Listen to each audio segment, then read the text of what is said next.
আসসালামু আলাইকুম। আলহামদুলিল্লাহ, সবাই কেমন আছেন? আজ সকালে আসলাম বরুড়া সূর্য 50 হাসপাতালে। আসার পর ওখানেও দেখলাম কত ভিড়। তারপরে দেখেন বরুড়া বাজারের আগে দেখেন কিছু কিছু দোকানপাটের কারণে পাশে যে দোকানদার সবগুলো দিয়ে দিছে, দোকানপাট কারণে দাম বাড়ে গেছে। তাহলে আমাদের নির্বাহী অফিসার নুমং মারমামং উনি এই রাস্তা যানজট করার জন্য কত কি করতেছে, তারপরও মানুষ বুঝতেছে না যে রাস্তা চারপাশে যানজট দিয়ে ভিড়। দেখেন কত জাম। আবার রাস্তার পাশে দুই পাশে একটা করে খাবার ভ্যান, অটো, এই আমের দোকান দিয়ে বসে গেছে সবাই।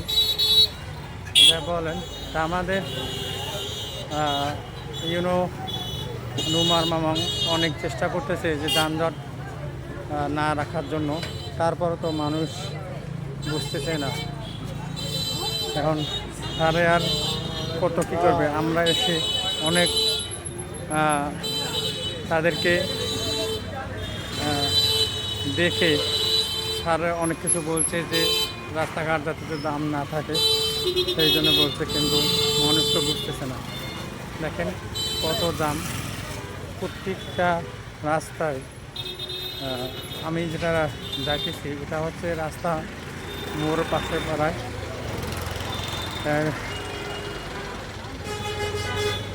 বাউকসা রোডের মোড়ে। দেখেন এক পাশে দেখেন সামনে দোকানপাট দিয়ে রাখছে। দেখেন এই হলো বরুড়ার পরিস্থিতি।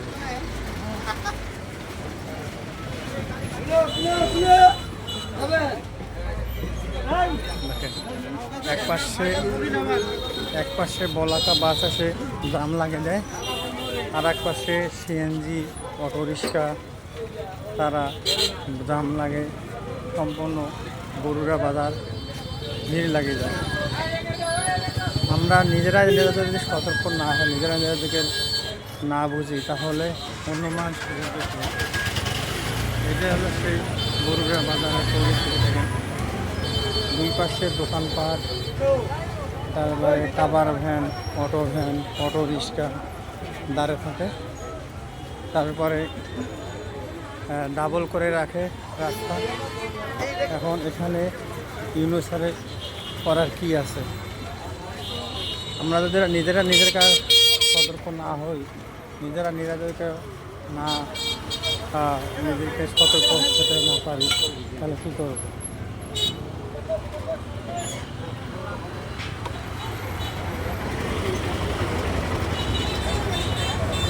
দেখেন বরুড়া বাজার মোড়ে এটা হচ্ছে আপনার এই যে বাস যাচ্ছে, সেটা হলো আপনার চান্দিনা রোড।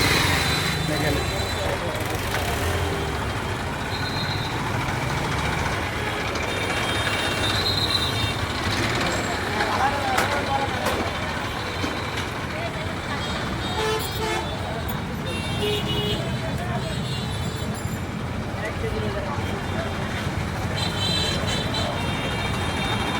আর কত চেষ্টা করতেছে।